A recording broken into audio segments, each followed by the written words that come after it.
Hi everyone, please welcome on stage Iman, Global Cybersecurity Leader at Google.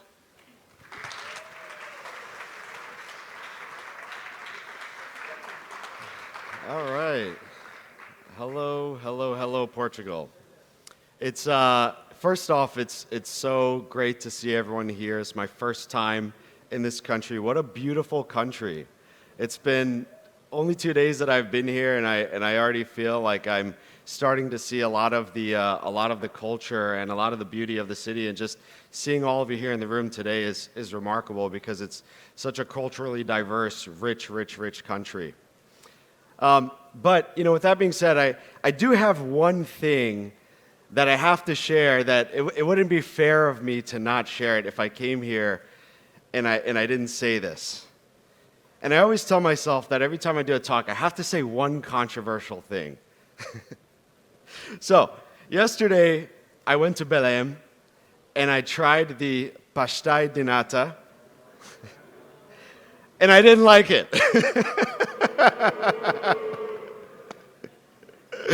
Oh, that's exactly what I was looking for. No, I'm sorry. I couldn't do it. In America, we have desserts. We have donuts on donuts with cookies sprinkled on top and sugar and sugar. It's crazy. So I'm not used to the healthy desserts. But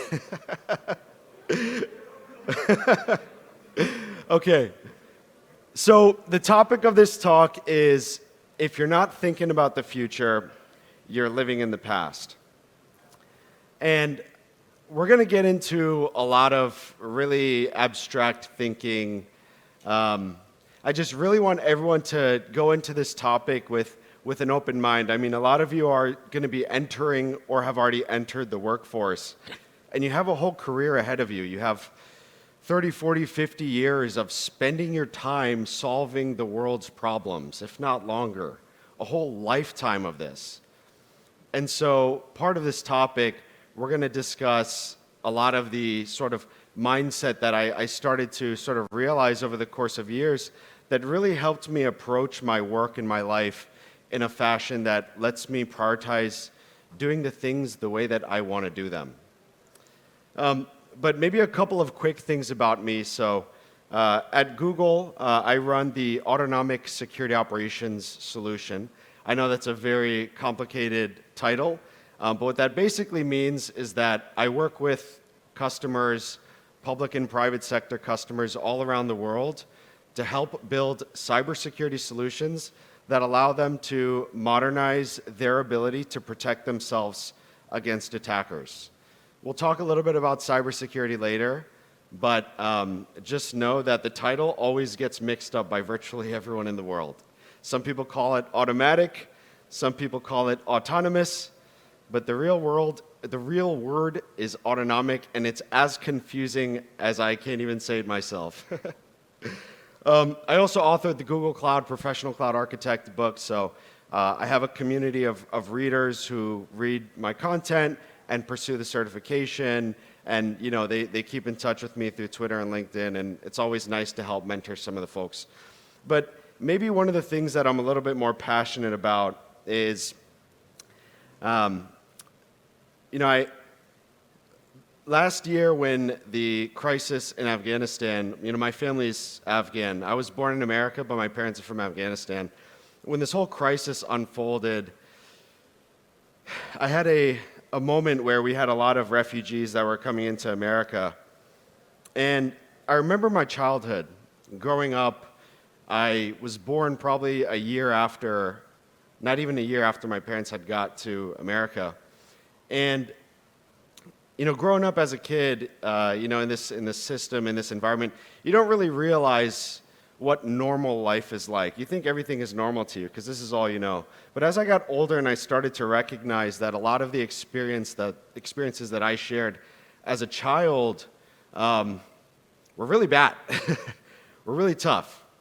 Obviously living on food stamps, living in, without the latest, coolest technologies, living in a one-bedroom apartment with a family of 5, like all of these things that were quite challenging, but at the time you're so young you don't realize this is a challenge. So in this picture right here, this is one of the kids that just escaped Afghanistan, And he's maybe I think he was like 8 or 9 years old. He's in a brand new country, and he doesn't speak English, and he didn't even want to smile because over there they don't smile. I mean, it's a war-torn country. But when this whole thing unfolded, it was sort of a big opportunity to basically realize that, hey, there's a chance to help impact someone's life so that they don't have to live the same life that you lived when you were younger. And sort of this identity crisis that I had all my life, am I Afghan, am I American? This identity crisis had shaped a lot of how I think about problems.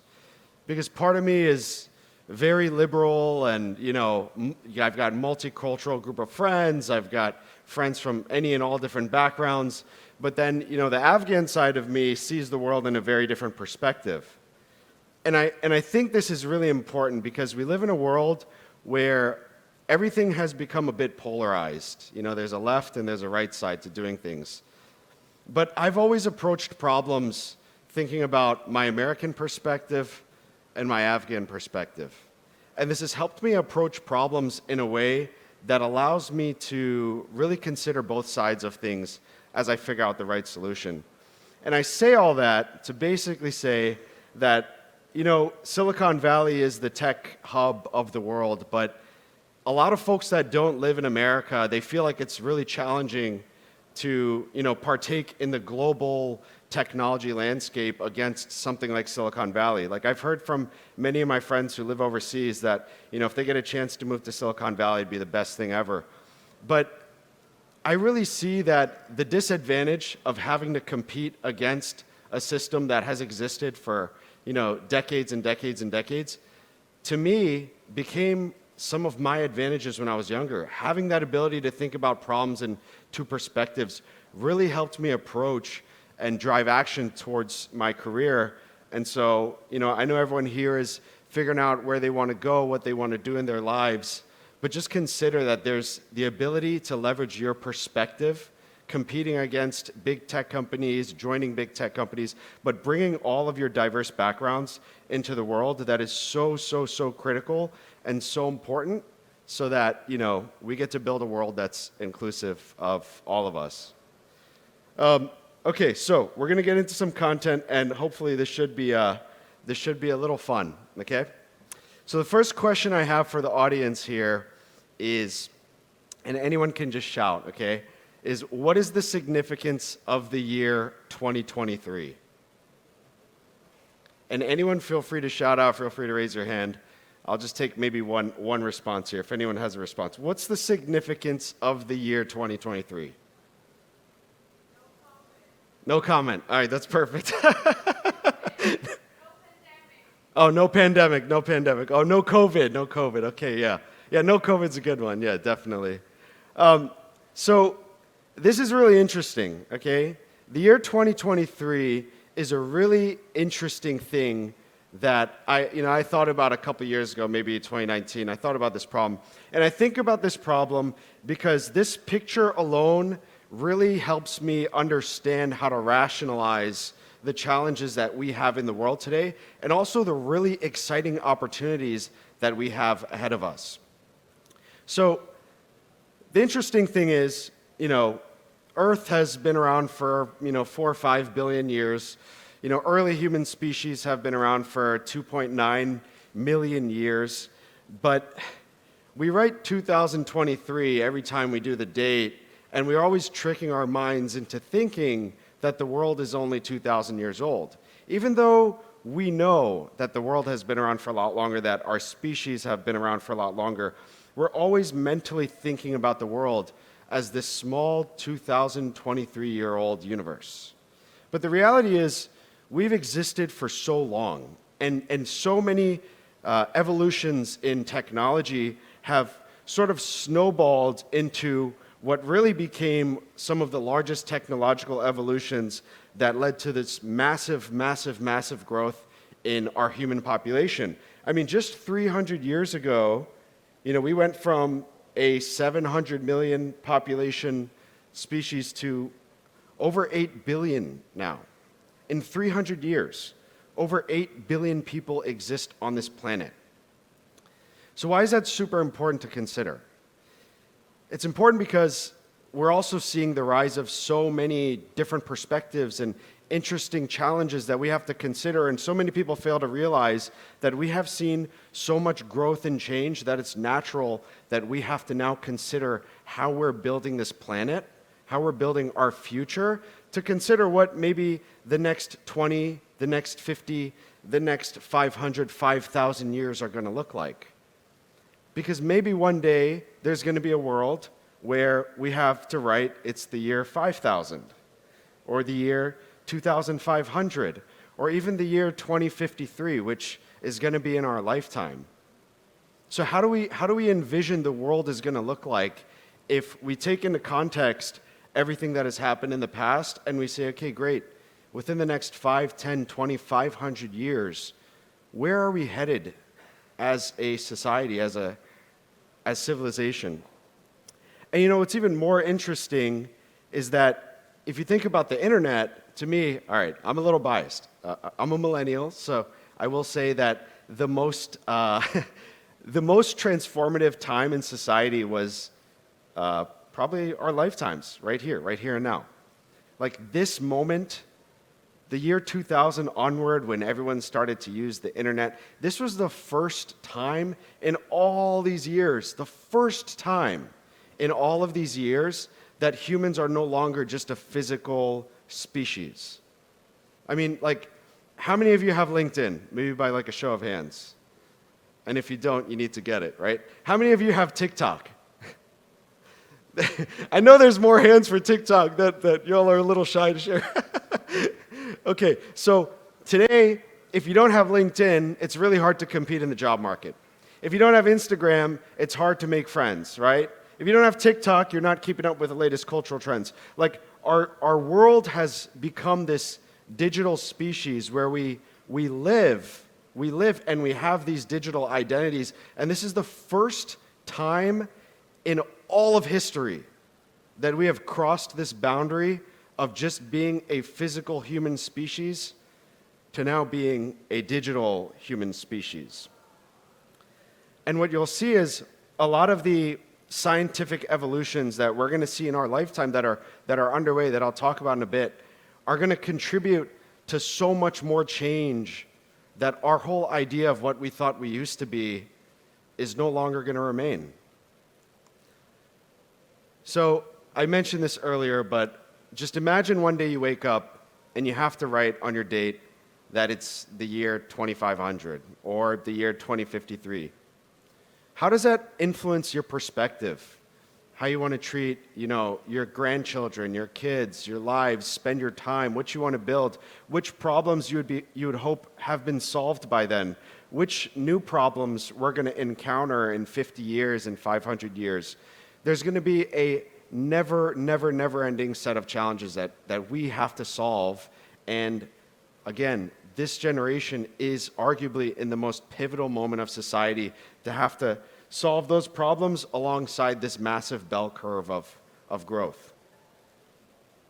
So I want to go back 16 years to the iPhone. It's funny because when Steve Jobs did his announcement on the iPhone, I was pretty young back then. I was in high school at the time, and I didn't really care. So I don't remember watching this live, but I went back and I've watched this keynote a couple times, and I thought it was just really, really, really fascinating.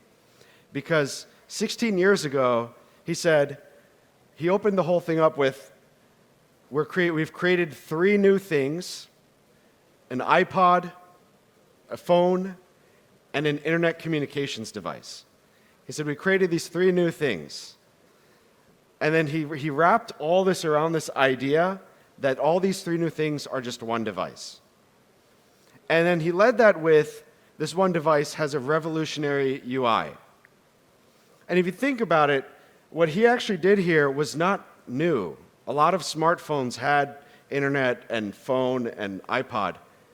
But what was new was the way that he expected and the way that Apple expected people to interact with their lives, with their phones as an integrated, integral part of their lives, as a decision-making engine, as a computing engine, as a resource, as all these things that drive human behavior that completely changed the world.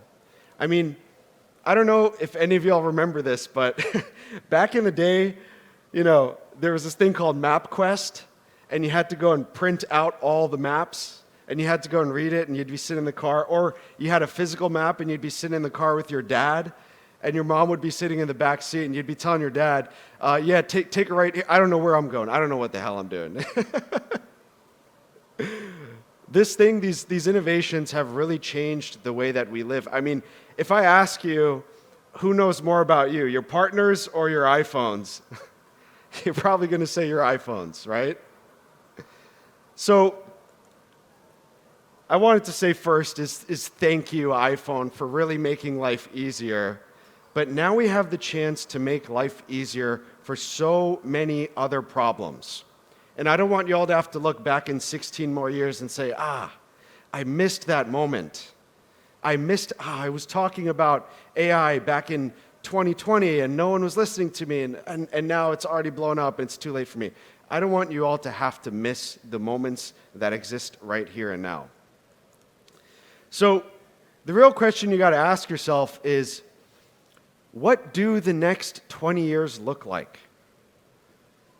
Like seriously, ask yourself, what is the world going to look like when I'm in my 40s, when I'm 50, when I'm 60? Like, how are things going to differ? How is society going to evolve?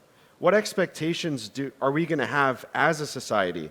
And can I get ahead of these ideas now so that I can understand which direction to take my life? Because if you don't sit and actively think about what the future entails, it's going to be hard for you to imagine what it's going to be like being a part of that future. So this is something you actively have to ask yourself. So we're going to get into a couple of sort of core topics that we'll talk about. Just a couple of random industries that I would like to share my thoughts on. And hopefully what I'd like to leave you with is an idea that after you leave this session, you're entering your workforce, you have a much clearer idea of what problems you want to pursue and how you want to spend your time. So one thing that's pretty obvious to all of us is this world of AI-powered everything, okay? Come on, like ever since people have been working on AI problems for the past 15 years, but it was really ChatGPT that just ChatGPT did what Steve Jobs did with the iPhone. They took a problem that already existed that people were working on and suddenly made it accessible to everyone. It's very, very, very powerful. But a couple of other things are interesting that are happening. One is theories are it's the end of Moore's law. So hardware is kind of getting to this place where there aren't really going to be major advances in hardware capability, but there's going to be a lot of efficiencies that are built off of using AI to help identify patterns and optimize hardware and maybe even completely redesign and refine hardware. So while we're going at the end of Moore's law, AI is going to play a really big role in helping drive sort of the next set of optimization for all of our technologies. Just imagine, like, for an example, imagine the iPhone camera right now, right? It's a 12 or 15 megapixel camera. It takes really good photos, but it doesn't take DSLR-like photos. Like those cameras in the back of the room are way more powerful than iPhones, right? So there's a hardware limitation on these devices today. Whereas in a full-frame DSLR or mirrorless, whatever camera, there's a lot more size and space and all that sort of stuff. But what if we continue to build AI models that can take examples of imagery from $5,000 cameras and replicate that same imagery and those enhancements and apply it to images that are just captured with iPhones? So it's kind of predicting how the images would look if they were taken on a $5,000 camera. Like these are ways to consider where AI can have a really big role, but there's a significant amount of engineering that's going to go into this. Okay? We've heard about ChatGPT and large language models everywhere. This is obviously going to be a really big part of our lives. Finding ways to reduce the burden and the toil on humans to have to interpret everything. Providing chatbots and integrated experiences for people is so powerful. And also personalization is a big thing. So when I go to a website, let's just say my bank's website, and on the website, there's a bank and there's a beautiful white American family on the front page, and I log in. What happens the next day? I log in and I see someone that looks more like me, the family that looks more like my future family, right? Like this type of personalization you don't actively think about, but a lot of companies are working on ways to continue personalizing content over to tailor it to your needs so that you feel more connected to the brands that you work with. This is a really cool, interesting use case for AI. The automation piece, there's never going to be enough automation, right? So for every job that's displaced, there's going to be plenty and thousands of new jobs that come up because the types of problems that we solve as a society are only going to get more and more and more complex. The other thing is large-scale data analysis, right? So like a lot of folks here may be software engineers, maybe starting to explore working on AI and ML, and also maybe interested in exploring data science in these areas. So what's powerful here is being able to do so much exponential math and analysis with a tool that humans will never be capable of doing. I'll give you an example. There's a project I'm familiar with a very large clinic in the world, and they have this breast cancer radiology data, okay? And it takes a lot of time for doctors to be able to look through all these images and to identify where there's potential instances of breast cancer. And a lot of times the doctor's diagnosis may be incorrect, right? We have built AI models that have basically been able to reduce this time into fractions of a second with a lot more accuracy. So imagine radiology as a field suddenly is not so much about providing that initial analysis, but it's about providing care. Because the initial analysis, that should be something that's automated, but it's the patient experience that really matters. And again, like thinking about that problem is so important because there's so many other fields in the world where AI can really benefit this. Yeah, we'll talk about all this stuff later, but we'll dive into probably the next section, which makes sense, which is biotech and healthcare. So this is another really interesting field that right now is exploding all across the world. So genetic engineering, I don't know how familiar you all are with some of the advances in genetic engineering, but it's really fascinating. We're able to find ways, there's this device called the CRISPR, where we're able to find ways to modify and clone human DNA. And imagine that like humans are basically a set of code, fully randomly generated, and at some point we're really going to unlock and figure out how our human code maps to a schema, and then how we can modify the content within that schema, and how we can make modifications to that. And they're doing that today. Like that technology already exists, but it's so fascinating because that can have such a big impact in the world, right? Maybe one day, some of the early use cases are finding ways to correct diseases that should have been corrected at birth, or maybe will be retroactively corrected. These are like huge, impactful problems to solve. There's also these ideas of like personalized medicine, where being able to analyze how your body reacts to certain things. There's a couple of startups out there right now that are working on this problem so that they can tailor medicine directly to what your body needs. Because again, like I mentioned, every one of you have a completely randomly generated code. The biomanufacturing piece is really interesting. That this is a massively exploding field, and there's a lot of venture capital money going into this field today. And also, if you're a technologist, you can imagine that if you're passionate about, let's say when we're all kids, some of us want to be doctors, some of us wanted to be lawyers, some of us wanted to be, all these different roles in society. But the beauty about being in tech and being in software and being in engineering is that you can take your skills and apply them to any of those things that you're passionate about that you didn't have a chance to work on now. And we'll actually talk a little bit about how you can find a career that's purposeful a little later on in the slide deck. But for now, what I want to do is just run through a couple of these really interesting developments that are happening in industries all over the world. One of the interesting ones I talk about a lot is the BCI, brain-computer interface. So how many of you have heard of Neuralink and BCI by show of hands? Yeah, so good amount. So what's interesting here is that, in 1969, when DARPANet and the US government found a way to connect two computers together, the computers simply shared the word hello. And that was it. And no one in 1969 thought that that packet of data would turn into that iPhone, would turn into everything we're doing today.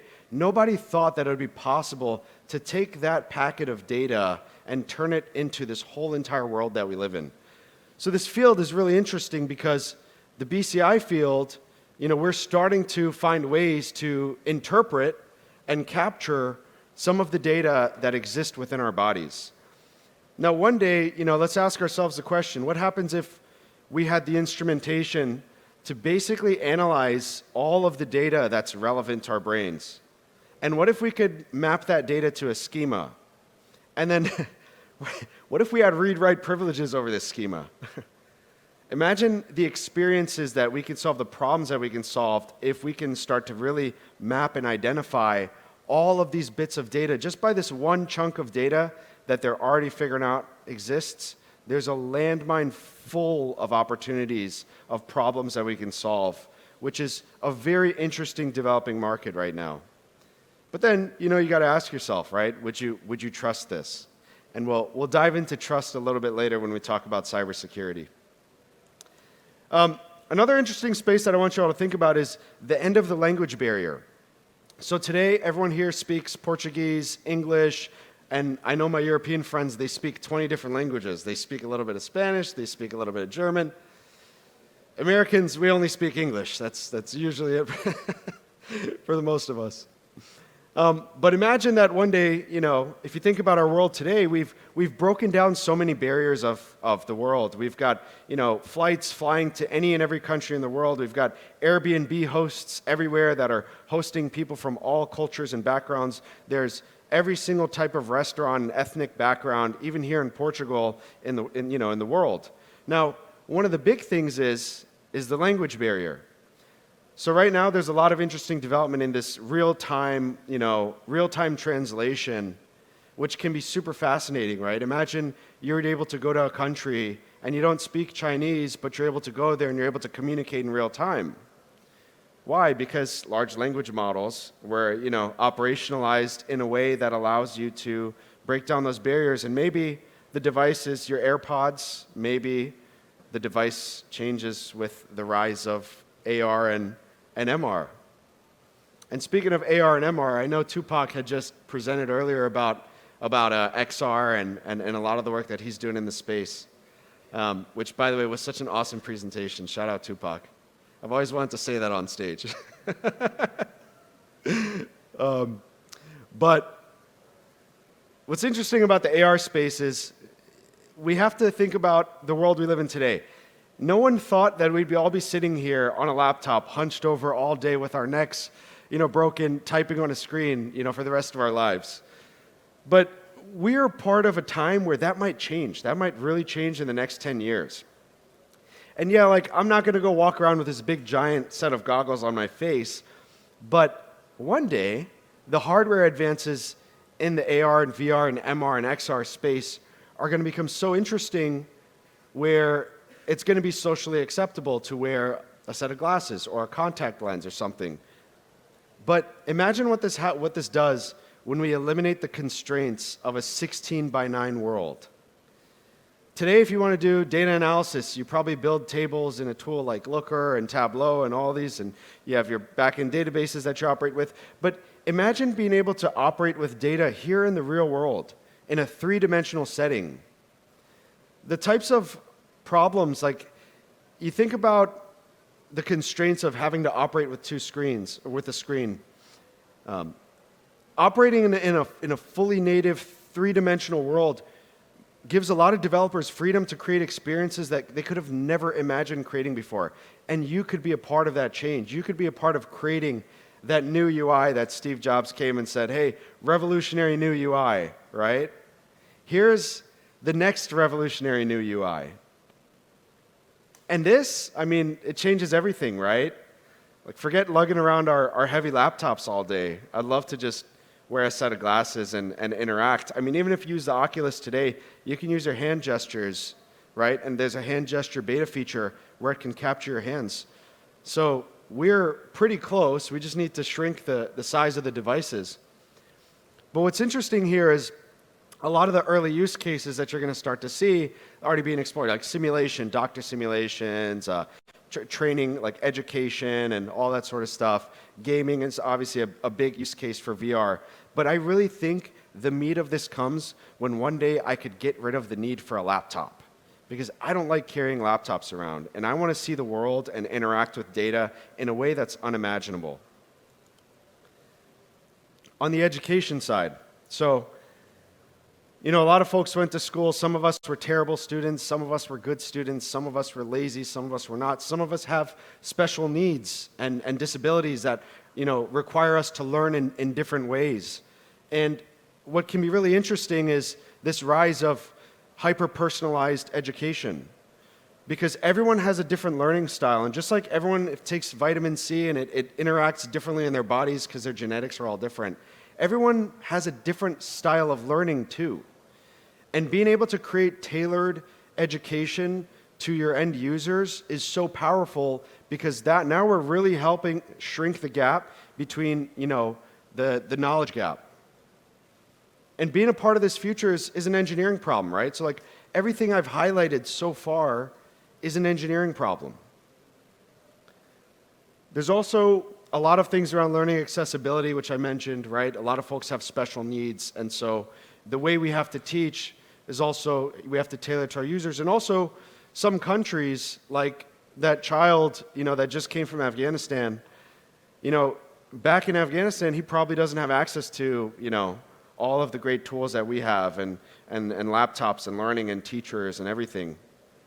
So it can really open up the barriers of sharing knowledge around the world. And if that's something you're passionate about, there is a wealth of startups and companies working and operating in this space. So you kind of see where I'm going here. There's a lot of interesting markets that are completely being transformed with the way that we have to solve problems for the future. And the people that are going to solve those problems are all the people that are in this room today. We'll go into a couple other spots. So, transportation and real estate. This is a very interesting market. You know, everyone knows about autonomous vehicles, what Tesla's doing, and a lot, you know, Waymo and a lot of these companies are doing. But what's interesting is, right now, we think about cars as something, you know, especially in America. Europe is a little different. Most people are used to walking. We're pretty lazy in America, but we think about cars as a necessity. And also just land and space. You got to kind of drive everywhere depending on where you live. But we're going to go through this breakup in different parts of the world with our relationship with transportation. We're going to go through a divorce. And that divorce is going to be when we realize that there's alternative methods of transportation, maybe subscription-based transportation, because I don't necessarily need a car all the time. I just need a place and a service that is the same price or cheaper than a car and is easier and can get me from point A to point B and is predictable, as simple as it is for me to get in a car, right? These are all like really interesting changes in the transportation space, and it's so loosely coupled with what's happening in real estate, because in real estate, you know, we're seeing, you know, the rise in the cost of homes. I'm sure so many of you have, you know, have houses that, you know, it costs $1,000 for a bedroom. It costs $2,000, $3,000 to have your own place. You know, people are getting priced out everywhere, and we're trying to figure out how to battle this population growth with the rising costs of real estate. And also, obviously, this rising growth of homelessness. So what's the solution to homelessness? It's creating more homes. There's nothing else to it. It's creating more homes. So there's a lot of really interesting development happening in the real estate market where people are finding ways to create alternative alternative dwelling units, building micro communities, building, you know, real estate that's designed to be optimized for users. Like one of the things is this idea of micro communities, where, Silicon Valley, I call it a macro community, right? It's the big tech hub of the world, and New York is fashion, and London is fashion, and all these macro communities, are known for, LA's Hollywood, right? Known for their reputation around the world. But as we all find our passion and our purpose in our lives, whether we want to solve problems around healthcare and education and transportation, all these different areas, we're going to start to see the rise of micro communities where big tech hubs are formed, or small micro tech hubs are formed in cities that start to gravitate and pull the right people in to help solve all of these interesting engineering problems. And so what you might even find even in America, in the East Coast, in New York, we have a big financial services sector. In the West Coast, there's a big software sector. And all over the country, there's different pockets of this. You want to be around the work that solves your purpose. And we'll talk a little bit about purpose, later on. So it can't be a future talk if I don't talk about blockchain. How many of you have lost money in Bitcoin?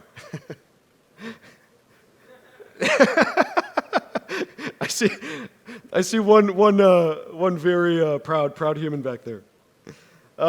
So DeFi and blockchain is interesting. It's been so controversial for so long, right? So I always say, 20 years ago, if you told people that the world will look the way it does today, everyone would tell you that you're wrong. Everyone would tell you that the internet would not take off the way it did, that even word processing and websites would not be as useful as they are. There's naysayers that will always say no to everything, but you have to really understand where we're headed as a society to really understand how these technologies can be leveraged. And so DeFi and blockchain is really interesting. DeFi is decentralized finance. Because the questions you got to ask yourself is, in the world we live in today, right? We talked about 8 billion, population size today. We have operated in this idea of fully centralized world, right? Where trust is centralized. I mean, trust is at the root cause of everything we do. Before money was a thing, early humans had to exchange items based off of trust. And today, financially, there's trust. Trust is the crux of our entire financial system. But one of the things that's really happening is we're also growing to a place where we're starting to need, we're starting to see use cases for the need for a decentralized way of doing trust. And let me give you an example. So today when you log into, or how many of you have gotten an email that said your password has been breached, or this company has been breached and we've been hacked, and all your passwords compromised, that sort of stuff? I'm sure virtually everyone, yeah. So this is interesting, right? Because we've kind of got desensitized to the idea of our passwords getting breached, and we're relying fully on these companies to make sure that they have the most secure infrastructure. But security is so complex. We'll talk about security in a bit, but it's so complex. And I mean, even if we take the Neuralink, right? I don't think anyone would trust a device that has control by a central third party that's implanted in your brain. I mean, that is already so far out for a lot of us, right? But it won't be far out for maybe, a generation from now.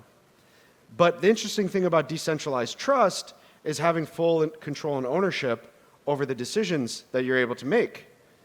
And, not getting your password lost, in a breach, but instead being able to use a shared trust model to provide your authentication, to prove who you are, and also to conduct transactions. It can be really, really, really powerful because, again, we are expanding beyond what we thought we'd need as a civilization. So the real question comes back to, is this a future that you want to help shape, right? These are all alternative futures that you can have the ability to have influence, impact, and help shape. I have this idea that our path to forever is two things: sustainability and space. There's only so many resources that we have today. And so climate science, however many naysayers there are, it is real because the Earth is this big.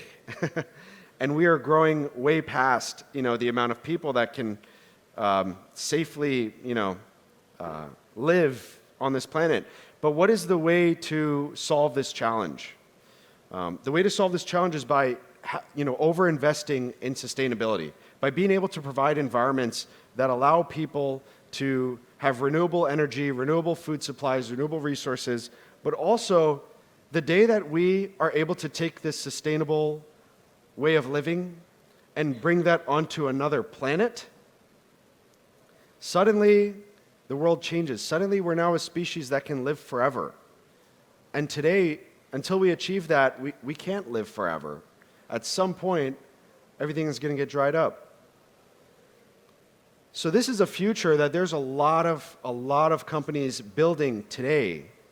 And it's a future that, again, if you're interested in, you can help pursue solving challenges in this space. And I know we talked about SpaceX, but telecom and Twitter. So what's interesting is Starlink is the first. If you think about what Starlink is, a lot of people are like, oh, it's just internet from satellites, it's cool. But it's actually the first internet that's global. Like most internet, you have your local, Portugal has, whoever is the telecom provider, NOS, and many other telecom providers. In America, we've got Verizon, AT&T. But the interesting thing about Starlink is that it's global accessibility and interplanetary accessibility. And so let's just say the day comes where we actually are a species that lives beyond Earth, right? How are we going to communicate back and forth across the planets?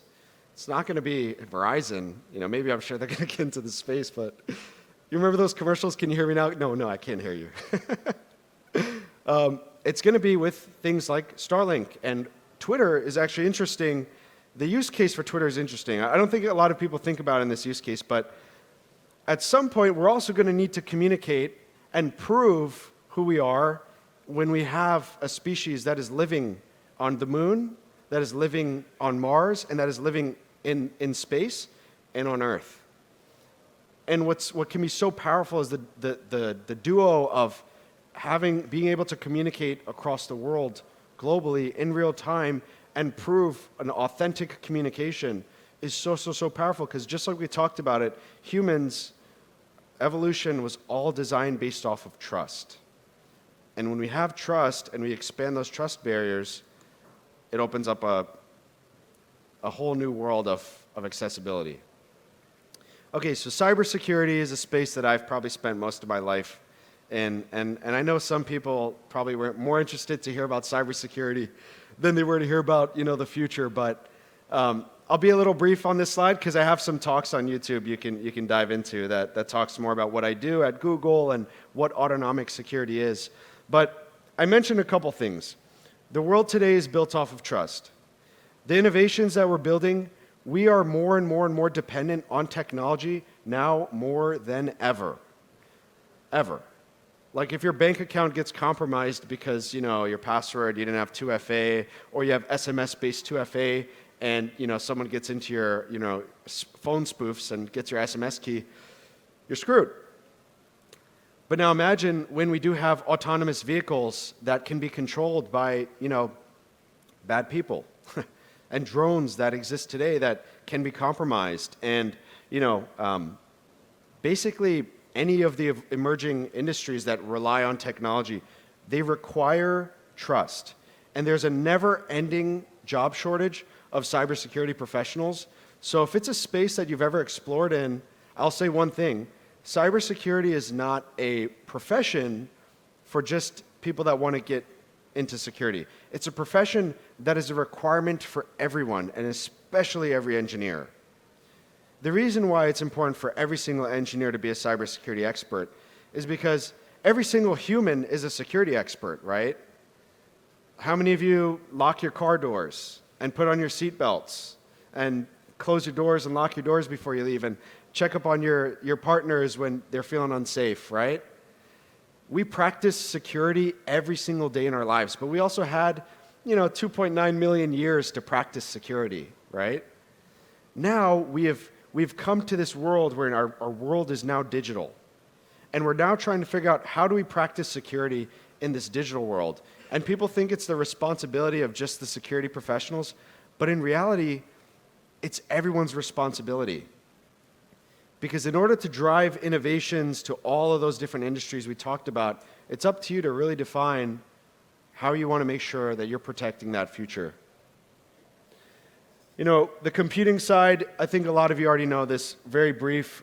We went from mainframes to personal computers, cloud blew up, edge computing is now a really big, interesting space to explore, and then we're going to start to see decentralized computing. I'd probably predict in the 2030s, and maybe in the 2040s, quantum computing will probably become something that's accessible to everyone, right? But all of these innovations have all been thanks to all the engineering work that has sort of went on behind the scenes. So I just went through a gamut of all these different random industries and just talked through like different innovations and things happening, because I want you to start thinking as you get through your careers, you know, where do I want to spend my time? Because I got to spend 30, 40 years doing this stuff. What problems do I actually want to solve in this world? And I'm going to keep reiterating that through this talk. But one of the things I say is being multidimensional is such an important skill for engineers. The reason I say that is because back in the days, you could have just been a great engineer, and you know, even today you can still be a really, really, really good engineer and you'll get by. But to solve these challenges that are all new and unique, it requires you to put on different hats. And so we're also finding innovations in things like GitHub Copilot and, you know, automated software development, AI-based software development, finding ways to really make it easier to build and write and ship code. But what's going to be really important in the future and today is that you all are creative, is that you're curious. These two things, creativity and curiosity, are so important. Because a lot of times we get siloed into this one thing. We're really good at back end. We're really good Python, you know, engineers. We spend all of our time doing this. But if you want to really focus on building your skills and expanding your skills, you have to identify where you can explore creative ways to problem solve, and that directly translates into how you do your work. But also, you have to be curious, because if you're curious, it's going to drive you down the rabbit hole of actually trying to figure out the work. Like, you know, I get a lot of questions from people, and I'm always, my answer all the time is just Google it, just YouTube it, and now it's just ChatGPT it. Like, just search, just ask. You have to be curious. You have to ask the questions.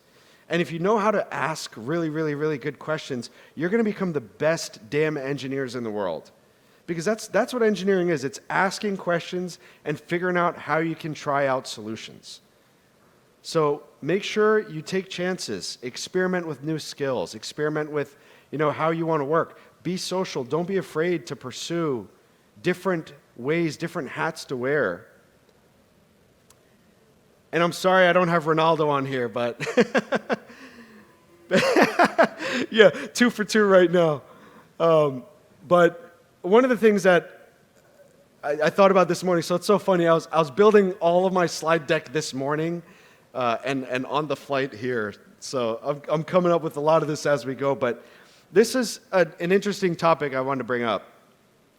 There's this child, it's actually an Afghan boy, who was wearing a garbage bag, you know, with Messi on his shirt, and they took a picture, went viral, and you know, next thing you know, he shows up with Messi. I think this was in one of the friendly games or one of the big games, and he's on the field with Messi, right?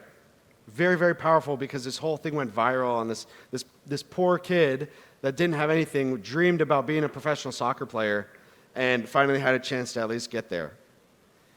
How many of us dream about skills and roles that we want to play in life, but we don't actually pursue them? And how many of us actually know that maybe in this room, probably one of you could have been as good as Messi, but you probably never picked up a soccer ball in your life? And maybe some soccer players would be very, very, very good software engineers, but they never decided to jump on the computer and learn how to code. So consider that you can change your future by just taking a chance at exploring the things that you're interested in, to see if it's something that you're good at, and maybe continuing to build your greatness in that area. You can become multidimensional. We don't just have to be the best engineers in the world. We can be the best engineers and musicians. We can be the best engineers and, family people, right? We could be the best engineers and, singers and songwriters and athletes. We can do anything. We just have to go and try it. And with our skills in engineering, we can also do anything too. We just have to explore whether, that space truly exists for us.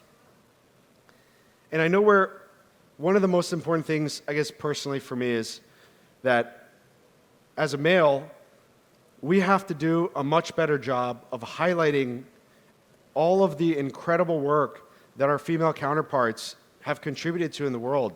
And it's so amazing seeing all these female engineers here in this room, because to me, I think some of the most powerful people in this world are female. Some of the greatest leaders that we have today are women. And so how many of us are ready to sort of challenge the stereotype of what it means to be an engineer, what it means to be a leader, what it means to be an entrepreneur or an innovator? And I really believe that everyone here is capable of that. There was actually this course that I took last year. It's called I Am Remarkable. It's like a self-development course. It was initially designed for women, but it expanded to women and folks from underrepresented backgrounds.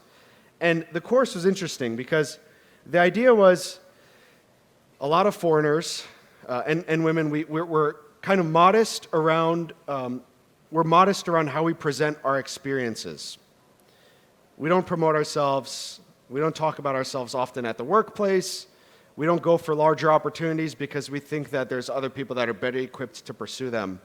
So this course was actually like a 60-minute workshop that really helped take the data and break down how we really need to do a better job of owning our accomplishments and owning our future. Because what that does is, I'll give you an example.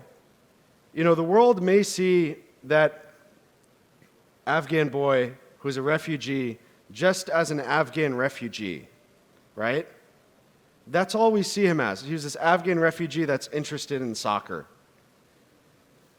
But if I don't speak up for being an author, for being, a Googler, for, caring about my family, for playing a role in society, for being a leader in the world, how many people are just going to kind of look at me and sort of correlate me with the perception of what we are and the perception of what folks are that don't work in Silicon Valley, that aren't, men, that aren't whatever.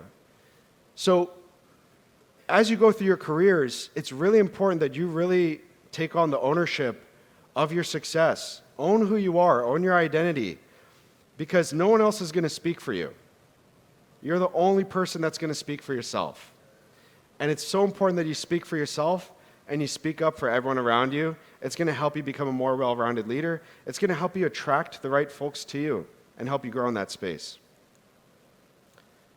So I talked a lot about the future, and I know we're coming up on time, so I want to have a couple questions for Q&A.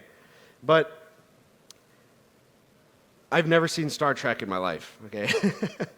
Star Trek is a generation older than me. But I was having this conversation with someone that was really interesting one day.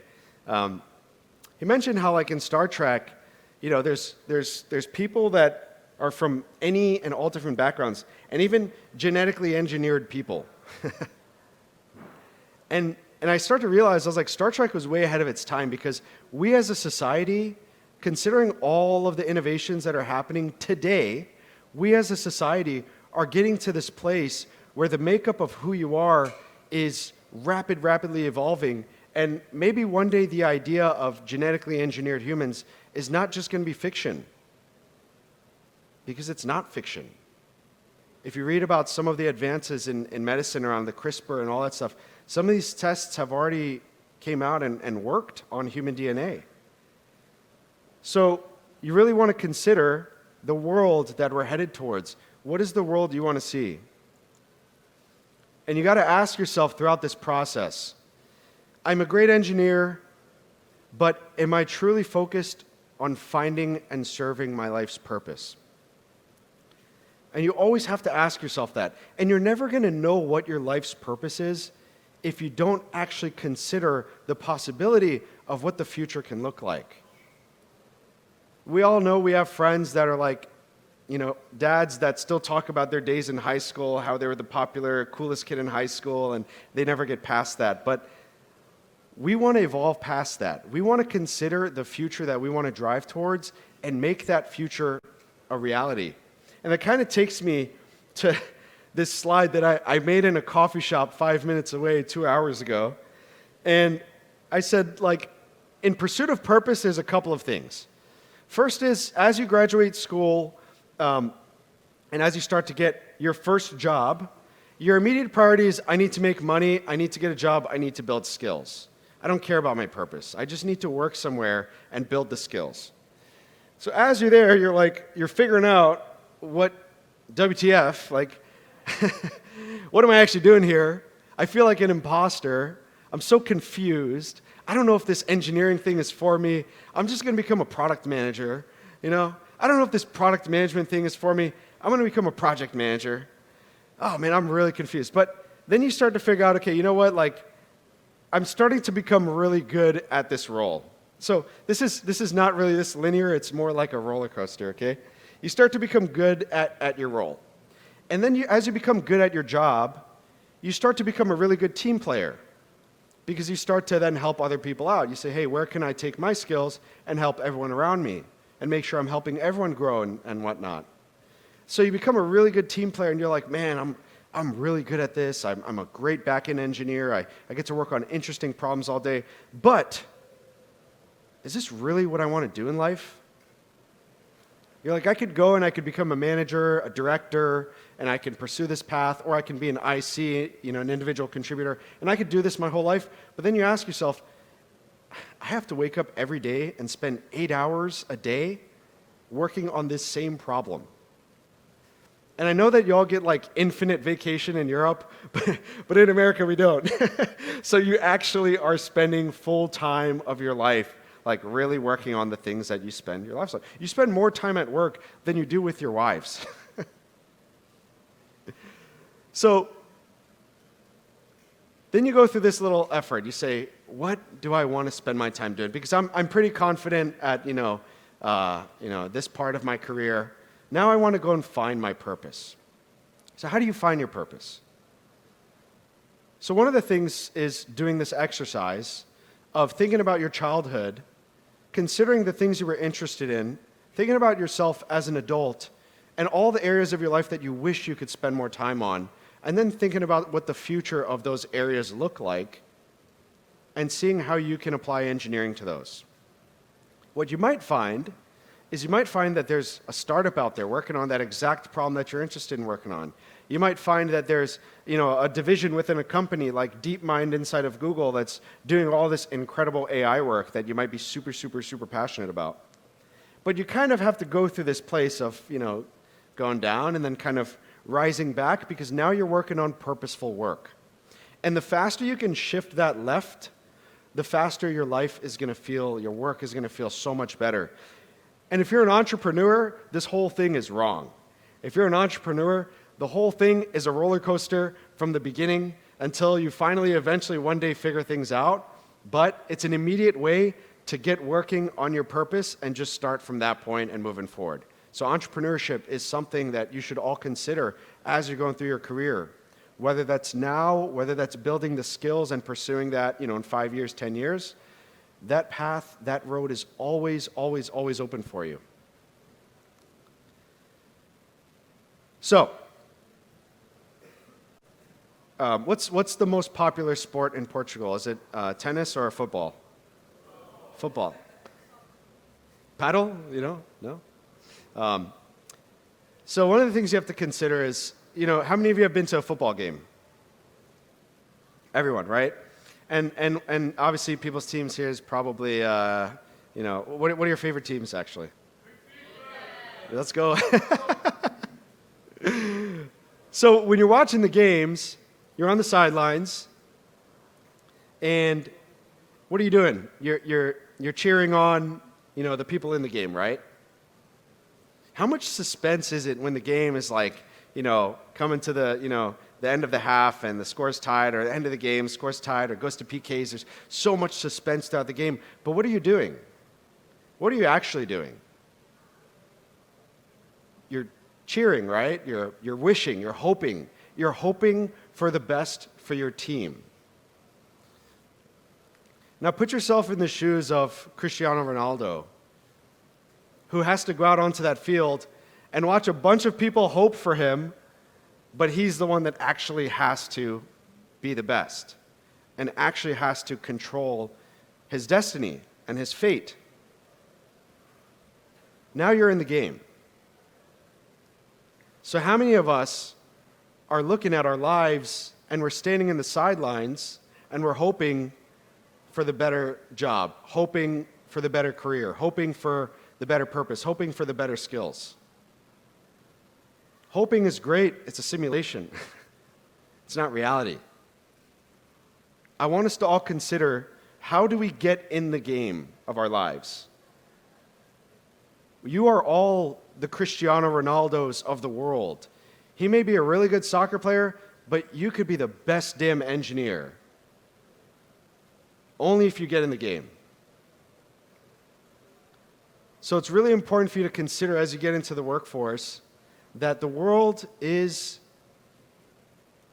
an opportunity that we have such a finite amount of time to be in, and this is our chance to get in the game, to find which game we want to play, and to spend our time playing that game, because we're going to spend our whole lives engineering and building companies and doing everything else in between. So the final thoughts I really have here are, in the beginning of this whole thing, I said, I don't want you all to look back in 16 years when Steve Jobs' iPhone, blah, blah, blah. Yeah, I don't want you to look back in 16 years and say, oh man, that was that moment. That was that moment that I had to do something. And I wanted to share this tweet. This is a meta tweet, okay? In 2013, I tweeted, great time to invest in Bitcoin. In 2013, Bitcoin was like, I think $800 per coin at the time. And I bought a bunch. And I lost all of it. Trust me, I lost everything. And then I gave up, and I was like, you know what, forget this whole thing. Yeah, blockchain, Bitcoin, whatever. Yeah, it's a Ponzi scheme, whatever. In 2020, the thing started blowing up again, and I was like, still a great time. But guess what? In 2020, I'm looking back at 2013, and I was like, damn, I should have stayed there. I should have stuck through with this investment. And how many of you are investing your time into your career, into your profession, into your skills? I don't want you to look back in 10 years, 20 years, and say, shoot, I missed the opportunity to build that incredible company and someone else built it. I missed the opportunity to be there for my family and I wasn't there. I missed the opportunity to do this thing for myself that I really wanted to do. And that's the power of getting in the field, being Ronaldo, getting in the court, playing the game, and owning your life. So with that, thank you all.